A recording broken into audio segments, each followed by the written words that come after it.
चलिए आज एक ऐसी दुनिया की बात करते हैं जो नक्शे पर सिर्फ एक जगह नहीं है, बल्कि इंसानी जज्बे और सहन शक्ति की एक जीती जागती मिसाल है।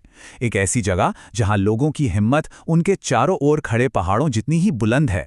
आज हम उसी लाहौल की कहानी में उतरने वाले हैं। जरा सोचिए, साल का आधा हिस्सा यानी पूरे के पूरे 6 महीने ये जमीन बर्फ की एक मोटी दीवार के पीछे कैद हो जाती थी। एक ऐसी दीवार जो इसे बाकी दुनिया से पूरी तरह से अलग थलग कर देती थी। ये कहानी है उन लाहौला लोगों की जिन्होंने हर मुश्किल, हर तूफान का सामना ठीक उन पहाड़ों की तरह किया, सीना तान कर। ये कहानी है उनकी जबरदस्त ताकत की और उस संस्कृति की जो इस बर्फीली कैद में भी न सिर्फ जिंदा रही बल्कि फली फूल। तो चलिए सबसे पहले उस सबसे बड़ी चुनौती को समझते हैं जिसने लाहौल के वजूद को, इसकी पहचान को गढ़ा है। और वो चुनौती थी इसका दुनिया से पूरी तरह कटावा होना। देखिए, इसके नाम में ही इसकी कहानी का एक हिस्सा छिपा है। तिब्बती भाषा में इसे कहते हैं लहो युल, जिसका मतलब होता है दक्षिण का देश। भौगोलिक रूप से देखें तो ये वो जगह थी जो लद्दाख, कुल्लू और तिब्बत के बीच एक बहुत ही अहम कड़ी थी। इनके बारे में एक बात कही जाती थी कि ये लोग हर मुश्किल में चट्टानों की तरह खड़े रहे।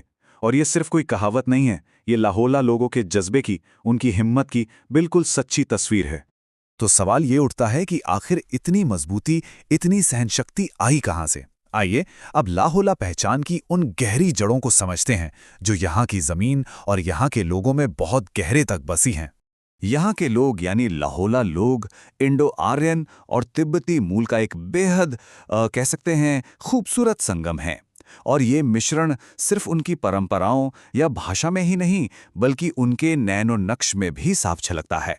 ऐसा कहते हैं कि उनकी आंखों में हिमालय की गहराई है और चेहरे पर एक अलग ही तरह की चमक। ये पूरा समाज असल में 3 घाटियों से मिलकर बना है, पत्तन, रंगलो और गारा। कमाल की बात यह है कि हर घाटी की अपनी अलग बोली है, अपने अलग रीति रिवाज है, लेकिन यही सारी विविधता मिलकर एक मजबूत, एक अटूट लाहौला पहचान बनाती है। मतलब अलग अलग होकर भी एक। अब बात करते हैं उस चीज की जिसने इस समाज को सदियों तक एक धागे में पिरो कर रखा, और वो था यहाँ का विश्वास और यहाँ का सामाजिक ढांचा। ये एक ऐसा सवाल है जिसका जवाब आमतौर पर शायद नहीं ही होगा, लेकिन जैसा कि हम देख रहे हैं, लाहौल की कहानी आम कहानियों जैसी बिल्कुल नहीं है। क्योंकि इसका जवाब है हाँ, बिल्कुल कर सकते हैं। और इसका जीता जागता सबूत है त्रिलोकनाथ मंदिर। ये दुनिया की शायद अकेली ऐसी जगह है जहां एक ही प्रतिमा को हिंदू भगवान शिव मानकर पूजते हैं तो बौद्ध उन्हें दया और करुणा के प्रतीक अवलोकितेश्वर के रूप में पूजते हैं। आस्था के संगम का इससे अद्भुत नमूना और क्या होगा। यहाँ का जो सोशल स्ट्रक्चर है वो भी बहुत मजबूत रहा है।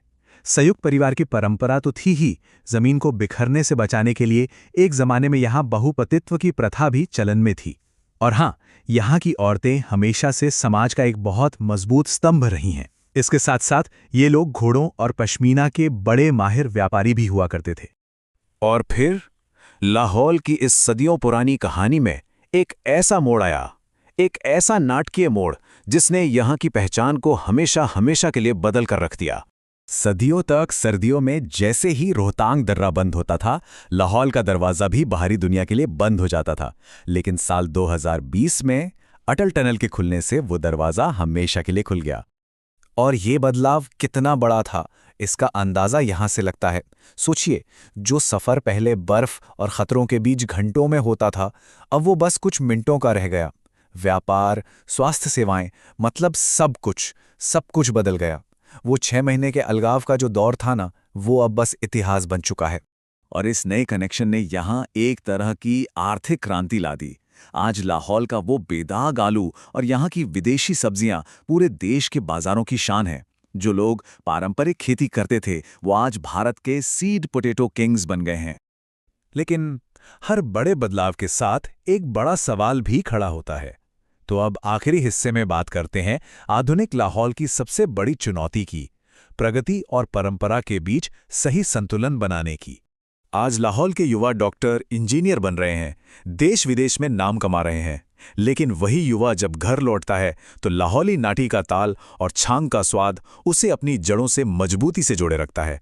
लाहौला लोगों की कहानी का सार शायद यही एक लाइन है, वो लोग जो बर्फ के बड़े बड़े तूफानों में भी मुस्कुराना जानते हैं, वो हमें यही सिखाते हैं कि आगे बढ़ने के लिए अपनी जड़ों को भूलना बिल्कुल जरूरी नहीं है। तो आखिर में ये सवाल सिर्फ लाहौल के लिए नहीं, हम सबके लिए है। जब कोई अलग थलग दुनिया मुख्य धारा से जुड़ती है, तो उस जुड़ाव की, उस कनेक्शन की असली कीमत क्या होती है? क्या वाकई कुछ खोकर ही कुछ पाया जाता है? लाहौल की कहानी हमें इसी गहरे सवाल पर सोचने को मजबूर करती है।